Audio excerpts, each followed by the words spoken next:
So this is the software program on our laptop that comes through that blue data cable we showed in the power room. This is just a sort of like a computer image of the front of our inverter, as you remember, up the shed. So it just shows a brief overview of the system.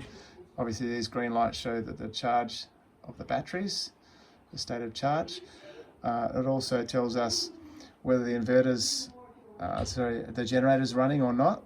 We can actually start the generator by pressing this button and start the generator if we needed to, or we can use a mouse like this. And it also tells us what stage the charge is, whether it's initial, absorb or float here. This is what's being generated by our AC coupled solar, the black panels on the shed roof. This is shunt 1, which is the original solar system, just putting out 20 watts at the moment, late in the day.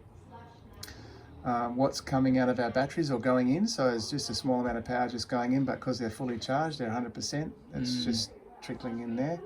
That's our current battery voltage. This is what load we're using currently in the property, so it's just 430 watts. And the total load for today is just clicked over 9.7 kilowatt hours. So just to give you an idea on that, if you don't understand, a kilowatt hour is using 1,000 watts is a kilowatt. So that would be like 10 100 watt light bulbs running. That would be 1,000 watts or a kilowatt. And if you ran that for 9, you could run that for 9.7 hours. So that's the energy that we've used today, kilowatt hours. It's just a measurement of load. Is the generator running or not? And there's, if you're connected to the grid with this inverter as well, it would be showing if you're exporting power through. This light would be on. This is also where you can control, get so much more information of the system, what's happened today, total power that's come in. You've got how many hours of float. This is quite good to know. You know when the float comes on, which means when the batteries have been fully charged. AC total, which we've already talked about. It also has the peak output of the panels. So the 7 kilowatt system actually put in 10.1 kilowatt hours today. And then we've got DC history, we've got everything that's been in and out of the batteries. The previous day, the previous 7 days, month, year, and also since the system's been running, and averages as well. So it just gives you averages and trends of what energy do you use. Our energy usage started off very small, but we've grown as our system has grown. Technical data, you can just knock yourself out. There's all sorts of tabs you can click on and adjust. With the data for today, yep.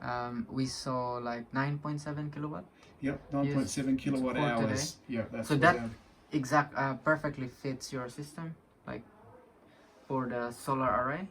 Well, that's actually our original system was designed for a 10 kilowatt hour a day usage. Okay. So because it was putting out, say, around about 3 kilowatts maximum out of the solar panels, and if that was collecting, say, for a good sun hours of the day, it doesn't take long to accumulate a bit of energy storage. And those 9.7 kilowatts of power that comes out from the battery, partly, and also straight from the solar panels. Yes, if it's sunny, like early in the morning, obviously you're drawing from the batteries before the sun comes up, and overnight with your standby load or your base load with running, freezers and fridges, pumps and so forth. But once the sun comes up, it doesn't take long to exceed what your load is for your house, and so you've actually got excess power, and then that will go into recharging the batteries while it's concurrently supplying your load to your house. So so with the 10 kilowatt, 9.7 kilowatt hour. So it's tricky to get mixed up between kilowatts and kilowatt hours. So the output of the solar array now is just over 10 kilowatts. So that means it would only take, in full sun, it would only take 1 hour to generate our whole energy needs for today that we have used. Does that make sense? Correct. Yeah, that makes sense. But obviously in the morning it's not generating so much, Mhm. and then but it doesn't take long. You can see here time that float was achieved. So our batteries, we had some good sunshine today, a few clouds, but our batteries were fully charged by 10:23. So any energy that came out from the previous late afternoon through last night and early this morning, the power system was able to recharge those lithium-ion batteries by 10:23, and it's just been floating That's since very there. quick.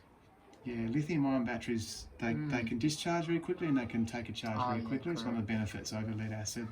Yeah, that's good.